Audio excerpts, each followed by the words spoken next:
Hey there, my Equalizer fans. It's your girl Barbie J here, and we are talking about season 3, episode 4, One Percenters. That's right. And we have another good episode. It wasn't action packed, but it was a good episode. It was starring, Big Daddy Kane was in this one. Big Daddy Kane looking old, y'all. How old is that brother? I have no idea. Anyway, it starts off with an open van door of a car containing a box of guns, and a guy, kids are going in there taking guns. Everybody's taking these free guns. It's opening, a low income neighborhood, and so they don't care. They want us to kill each other anyway.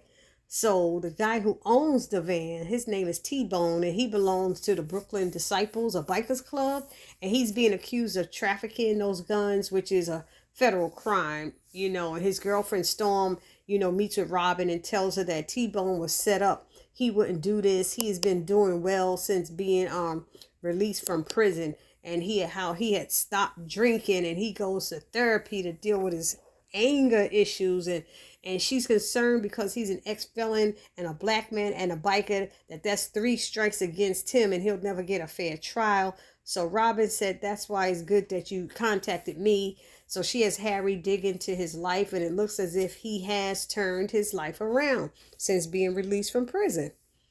So Robin was able to question, one of the bikers named Shorty, and he told her that Buffalo Joe had a beef with T-Bone. So Robin asked Mel and Harry to check into Buffalo Joe, and we learned that he started the Brooklyn Disciples 30 years ago. So she headed over to Brooklyn Disciples, hangout or their club or wherever to talk to Buffalo Joe. But before getting there, Detective Dante chased her down with his car. Boop, boop. He did the little police beep, beep, and offered her some of Brooklyn's finest maple donuts. So then they chilled for a moment to eat the donuts and discuss T-Bone, and they both filled each other in on what they had learned thus far. So then Dante asked, can I see you later? And Robin said, I don't know, can you? I said, oh, the flirting and the teasing between those two is too much for me to take. But I'm like, what's up, Robin? Why you won't say yes? What's going on, girl? Then Dante goes to a small rally for a politician named what's his name, Baz. He was candidate Baz, or some Bass. So his father used to be the mayor of New York City at one time, and he talks to the politician's mother, Betty Bass, for a moment, and then Councilman Moore comes by and attacks this politician, with verbal attacks, about his family and stuff. Anyway, then we got Buffalo Joe. When Robin goes to show up there, he didn't want to talk to her. He said it's a private club and members only, and they don't talk to outsiders. So then she put money down on the pool table and said, if I sink that black ball, you'll give me 5 minutes. And if I don't, you could take the money and I'll leave. It'll be easy money. So Robin sunk the ball, as we knew she would. And she asked him, what's his beef with T-Bone? At this point, 6 grown-ass black men came at her, at a black woman, a black queen. And they also kind of surrounded her, decided to try to attack her. And I'm like, what the freak is up with that? How y'all gonna do that? So Buffalo Joe takes off, as she's fighting these guys, poop, poop, poop, poop, knocking them all out, because Robin got them all. They was like, damn, who this woman, Anyway, Buffalo Joe took off, and Robin runs out the door to catch him. And, and when she goes out the back door, she sees Storm is on the back of his bike as they drive off. I said, oh no. So Robin is like, wait a minute. She has Harry and dig into Storm's background. And we learned that she lives in a building that Councilman Moore owns. Okay, so they trying to put stuff together. And then Dante goes to see Councilman Moore at his apartment, and his security guy, Leo, asks him, what's this all about? Can I help you? And he's like, I just want to talk to him. He says, this about the Baz family allegations against him. But Dante said, look, I just want to talk to him. That's all. So when he gets inside and starts asking questions, Buffalo Joe comes out of the back room. And he's saying he never runs, because Dante thought he run. Where T-Bone and Buffalo ran, and he said, I never run. And Storm should not have had Robin come to their club. That's what he was saying. But Dante says she's just trying to help, and you should let her. Trust me. And Buffalo Joe was like, trust you? That's a tall order coming from Big Ben's kid. I said, oh, okay. So he knows Dante's father. And so Dante says, look, I'm my own man. And Councilman said, yeah, I hear he's a straight shooter. So upon questioning, we also learned that Councilman Moore and Buffalo Joe are Storm's godfathers. They were friends with her father, and he died suddenly. So they looked after her. And they had one cardinal rule at the club that nobody gets with Storm, and T-Bone broke that rule. So that's the beef that Buffalo Joe has with T-Bone. Anyhow, meanwhile, through all of this that's going on, Miles has been calling and texting Robin, and because he wants to talk about what happened that day with the dirty bomb. So Robin goes home and meets with Miles, who says because he said he's staying in the house and he's not leaving the house until she gets there. And Aunt Vi had sent her that text, by the way. So he says he's concerned about Delilah and he wants to know everything. But Robin tells him to trust her. She wouldn't do anything to put their daughter in danger. And he said, you already have, which Robin knows that. So Robin tells him when the time is right, she'll tell him everything. But Miles wasn't trying to hear that. And I don't blame him. He wasn't trying to hear that. So he's like, oh, you know what? You leave me no choice. I'm going to take you to court and file for full custody of Delilah. She said, you can't do that. He said, yeah, I can. Then maybe you could tell the courts what you won't tell me. I said, damn, he's tough, ain't he?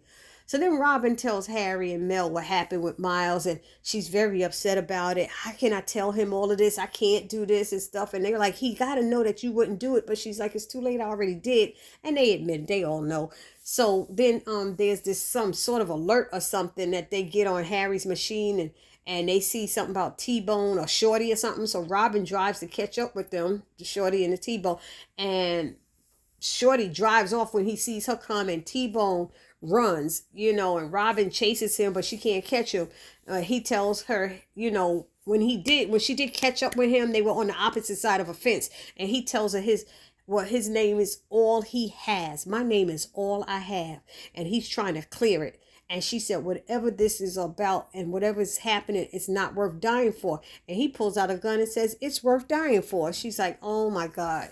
So he runs off, and Robin calls Dante and tells him what happened. And then he learns something about a cocktail waitress and T-Bone quitting their job at La Rosa. And he went and met with the waitress and asked her what happened that night. And she didn't really want to talk about it, but she told him because he said T-Bone's in trouble. So that's why she told. And she explained everything that happened. And now they think that the candidate Bass had something to do with setting up the Brooklyn Disciples. So it's getting real sticky, and they're digging into stuff. And then we see T-Bone at the venue where the Councilman Moore and candidate Bass are about to debate. And he puts a gun in Bass's back, telling him to let everyone know the truth. And there's about 10, I'm going to say police officers, at least 8 to 10 police officers are pointing their guns. Somebody yelled gun, and they're all pointing it at Bass and T-Bone. And then Bass, he's like, tell him the truth, tell him. And Bass admits to all of his infidelity.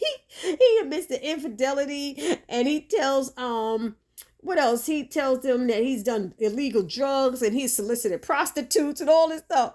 And then he said, tell him about the guns. He said, I don't know nothing about no guns. I ain't do nothing with no guns. So T-Bone realized he had the wrong person, but he still had the gun there as the detective Dante was walking up there to the stage, because he got there and Mel and Mel and Robin got there, and he walks up to the stage past all those police officers with his badge out and hands up, and he's talking to T-Bone and he's telling them that he knows that he's innocent. Let me help you prove it. Doing things this way won't fix anything or change anything. You're just feeding into the narrative of an angry black man. And mind you, the cops are yelling, put it down, your weapon, we'll take you out now, and all this stuff, you know. And T-Bone is saying, someone who looks like me doesn't get justice in America. And Dante said, let's get you justice, T-Bone, but the right way. And T-Bone finally lets Bass go, and he puts down his gun, and Dante hugs him close against his body and yells, suspect is unarmed, don't shoot, stand down, repeat, suspect is all on, because they still were all pointing their guns ready to shoot. You know they ready to shoot a black man in a minute. And he said to T-Bone, he whispered in his ear, he said, I got you, T-Bone. I got you. I said, man, that touched me. You know, a black man holding another black man, trying to defend him. That was something. Anyway, then Robin and Mel are trying to figure out if it wasn't Bass, who did it? Then they figured it out that the person responsible for trying to set up T-Bone and the Brooklyn Disciples was Leo, the Councilman Moore's security. I didn't understand why he did it. It didn't make no sense. And Mel and Robin took him out in the parking lot. He was trying to escape, and they caught up with him and knocked his butt out. Then during the entire episode, we didn't see much of Aunt Vi and Delilah, but there was a little storyline with them wanting to watch the premiere of a favorite TV show of theirs called The Eliminator, but their TV didn't work. It was down. And then they even had Miles trying to fix it when he came over, but he couldn't either.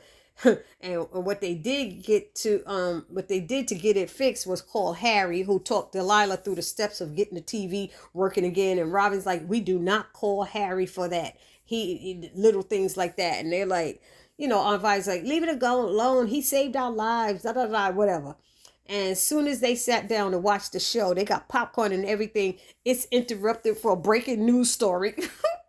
Talk about the councilman, the senator, candidate Bass, and they look over at Robin saying, you had something to do with this, didn't you?